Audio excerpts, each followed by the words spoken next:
So here we go. Welcome back. Gino Pettis Adventures. I'm still Gino, and this is still the first day of the rest of your life. So pay attention. If you're new, thanks for coming in. If you're one of my subscribers or you come back every now and then, we appreciate having you. Really appreciate it. But if you're new, hit the subscribe button, hit the like, hit the notification bells. That way you won't miss any of the new ones. And share them with a friend. Um, yeah, there's a lot of good stuff on here. And today I was taken back. We're going to talk about airfare. And as of this morning, it is official. Airfare has gone crazy. And there for a minute, when inflation started, I was still able to get, as you well know, I fly out of Bucaramanga, and I usually fly to either Fort Lauderdale, or I fly to Dallas, or I fly to Houston, or I fly to Oklahoma City, or sometimes I fly to Phoenix and Albuquerque, and sometimes I fly all the way to Seattle. And I just really don't think that's going to be happening anytime in the near future. And why is that? Well, I had found this wonderful flight from Bucaramanga to Fort Lauderdale every Monday and come back on Thursday for $198 round trip. $198 round trip. How would you like to know how much that little flight costs today? How about $429? Over double from 30 days ago. That's just crazy.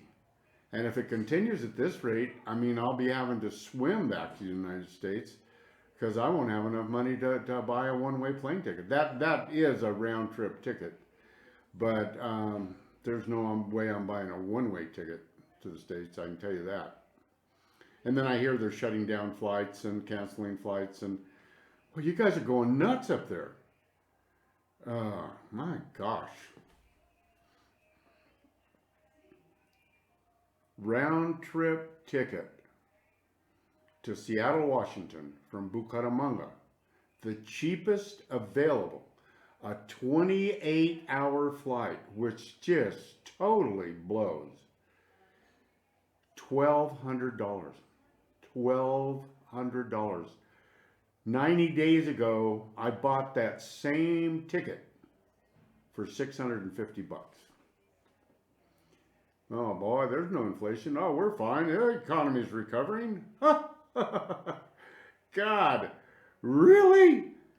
My gosh, they're gonna have to put a loan officer at the pumps at the airport to fill the jet up. My gosh, I wonder, it's got to cost them double, triple what they were paying.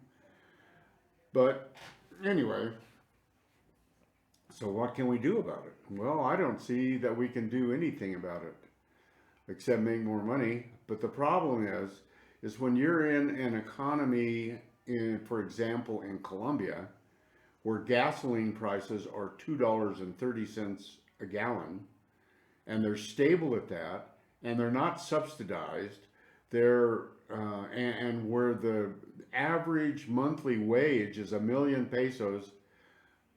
Guys, 1,000,000 pesos on today's exchange is 250 bucks. How many months would you have to save to buy an airplane ticket to the United States? Well, I don't know. I don't know the answer to that question, but it'd be a really long time if you're making 250 bucks a month. So I was just in shock. An airplane ticket to Dallas, the cheapest one I could find to Dallas. None of them are under $1,000, and that's for the cheapest, ugliest, longest layovers. 28-hour flight. It doesn't take 28 hours to go to Seattle. You can do it in 11, 12, or 13 hours. But a 13-hour ticket will cost you $2,200 round trip from $650 to $2,200. I am just blown away, and I'm just beside myself. Maria and I were getting ready to go back to the States, probably into July, August, for a bit because we need to. We have stuff we need to get done. Well, boy, I'm sure going to second think that. But the rest of that story, what happens if I buy a long-term ticket, say in August, September, or October, for $1,000 now, and we get to October and they're charging $3,000 for a ticket? Are they going to cancel my flight? I mean, how do we even know that? How do you even plan for that? So that's kind of scary. It's kind of scary. I would imagine in the States that is with everything going up and up and up. I remember back in the 80s under Jimmy Carter, the peanut guy, our illustrious president then, which I think he had much more sense than the current one, and he was still a dumbass. Anything you bought today, you could sell tomorrow for more money. I made so much money in the 80s, it was incredible. Because I just buy it and sell it, buy it and sell it, buy it and sell it, buy it and sell it. And when it stopped, it was kind of like musical chairs. If you did that for the entire length of the hustle, of the inflation, when it stopped, you were ahead. Little sidebar here. I was a sheep rancher with my father. And when inflation started in the early 80s, a lamb was worth about $24 per lamb.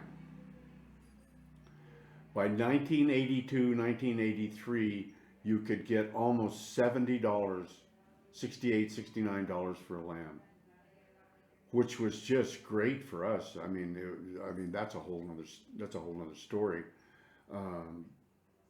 But that's the problem. When everything's on the rise like that and you don't have it, it's going to kill you. If you have it to sell, well, at least you're going to survive. And the dollars are cheaper, and you can go through that whole thing, but dollars are still dollars. So I don't know what we're going to do. I don't know what you're going to do. But if you want to come down and visit Colombia, you better hurry, because it's going to get a lot pricier, I would imagine, before it gets any cheaper.